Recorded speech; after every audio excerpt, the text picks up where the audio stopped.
Hello friends, it is Mrs. P.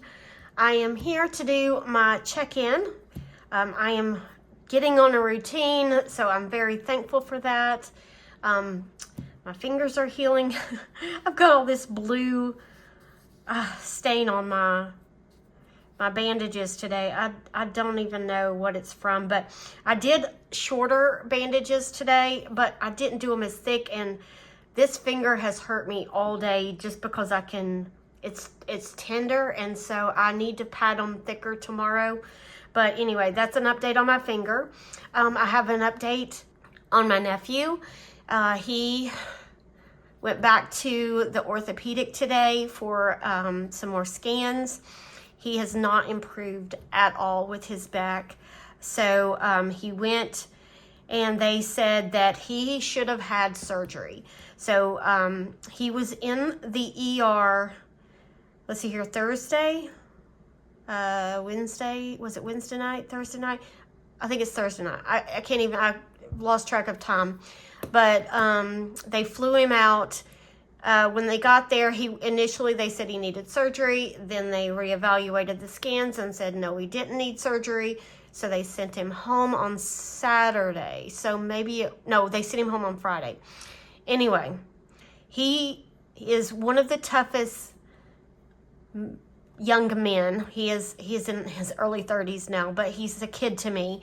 But he's one of the toughest people I know. Like, literally, he has walked around with broken bones before. Like, he's just that tough kid that he's fine. He doesn't need to go to the doctor. This has really gotten him down, and it's messing with his, like, I don't know, his spirit. And I know it weighs on me because, you know, there's not a whole lot we can do.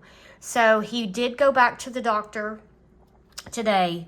And I think that they are planning to schedule surgery in the next few days because the bone fragments, I think that's what's causing the pain. I don't know if it's hitting spine or nerves, or I'm not even sure. And I don't even know a lot about things like that, but like having bone fragments floating around near your spine just does not sound safe. So continue to pray for him. He does not have insurance, and that is, I don't know. I'm trying not to just assume things because I don't know, but I'll almost wonder if they decided not to do surgery initially because he didn't have insurance. But he is self-employed, and so, you know, just he couldn't afford it. So anyway, just keep him in prayers and pray for our schools. Guys, I don't know why I'm making this out to be some kind of a like a prayer request, but our schools are being really targeted right now. There's lots of threats, and you know, they're probably empty threats of violence and shootings and things like that. It usually happens after there's been a school shooting, but it has our students so scared, and parents too. We had kids leaving, you know, before our tardy bell even rang this morning because of things that they see on social media. And I hate the thought that school is a scary place, because it shouldn't be. It's a place for learning and socializing. And I really hate that our world is what it is right now. So anyway, just keep your thoughts and prayers for students all the way around the world. I mean, because I'm sure that this is happening in more places than our area. All right, so anyway, let's go ahead and get to my budget. I've already kept you long enough.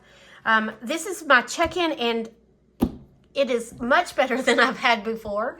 It is kind of boring, but in my opinion, boring is not so bad, because that means that, you know, things went the way it was planned, and that is the goal.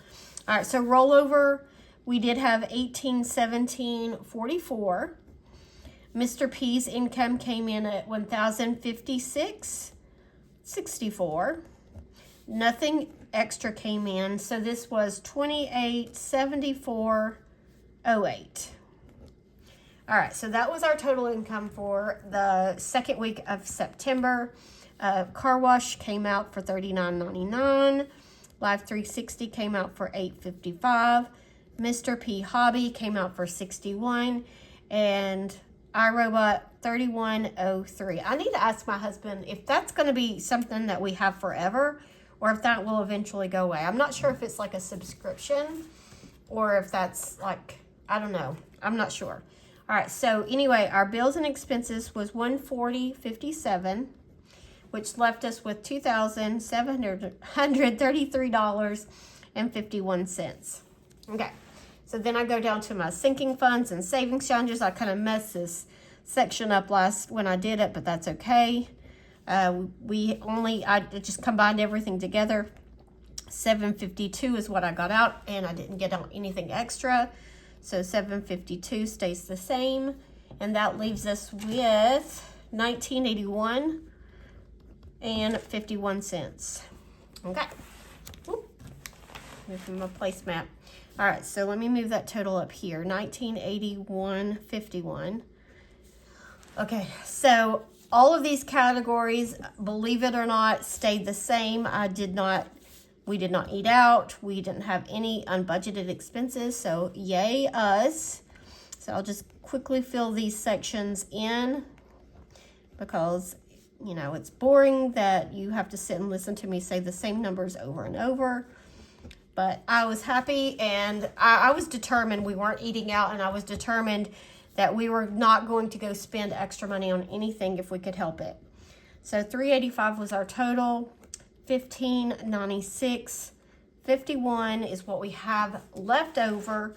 I moved that to the debt section, and I'm still not adding anything to Snowball unless we have a whole lot extra. Our third week of September, we have a lot of bills, so I want to wait and see how that week goes before I start putting money toward our Snowball.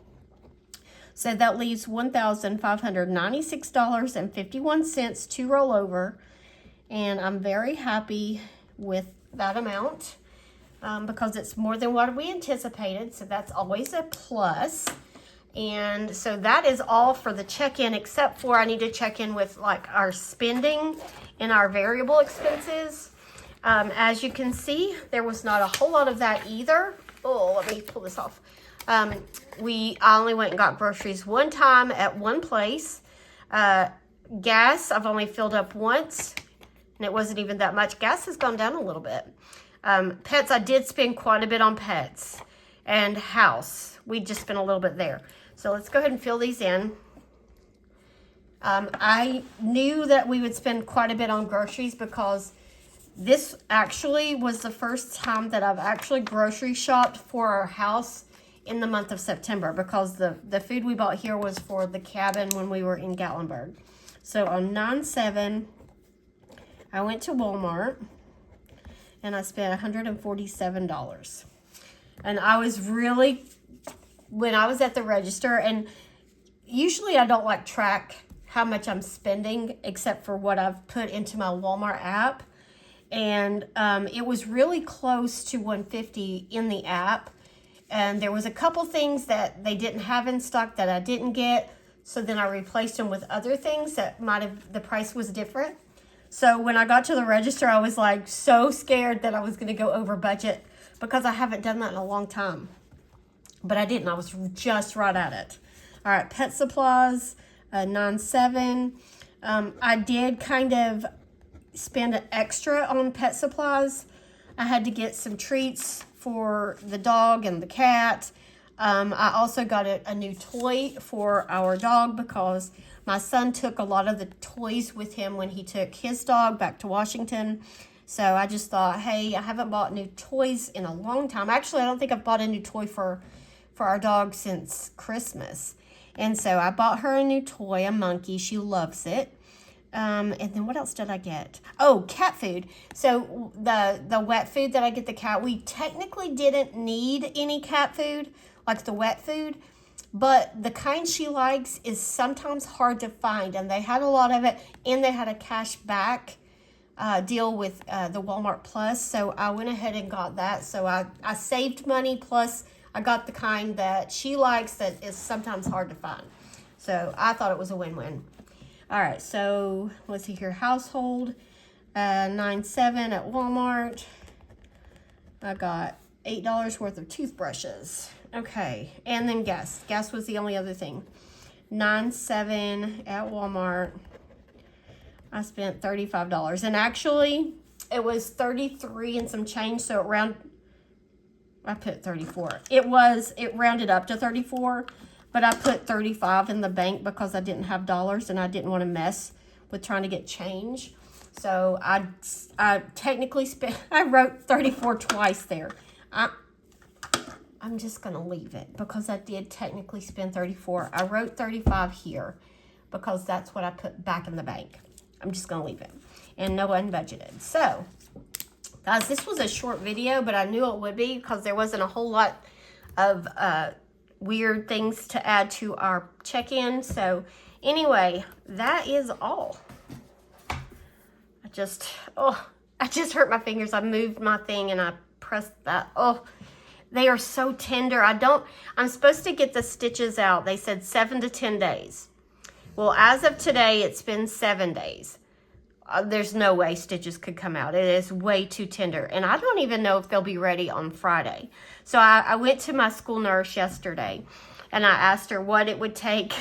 What can I cook you to have you take my stitches out so I don't have to go to the doctor and have it done, or the urgent care or somewhere like that.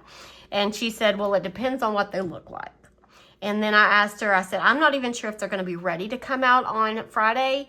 And she said, it's possible they aren't because, like, your fingers, the skin is so thin and, like, I don't know. She said it takes longer for the stitching to heal. So I could go as long as 14 days. She says you don't want to go longer than 14 days with stitches because that can cause other problems. But anyway, I don't think I'm going to be ready on Friday. I'm nervous about it because I know it's going to hurt. If it's still tender like they are now, there's no way. Like, they'll have to numb it. And numbing hurts also. So anyway, that's just a little update on my fingers. I need to put new bandages on. It's hard to... It just goes to show how, like, dirty your hands get during the day. Because, of course, I can't wash the bandages. But anyway. All right, friends. I'm blowing that out. I'm saying goodbye. And I will see you in my next video, which will be my cash stuffing for the 3rd week of September. Bye, friends.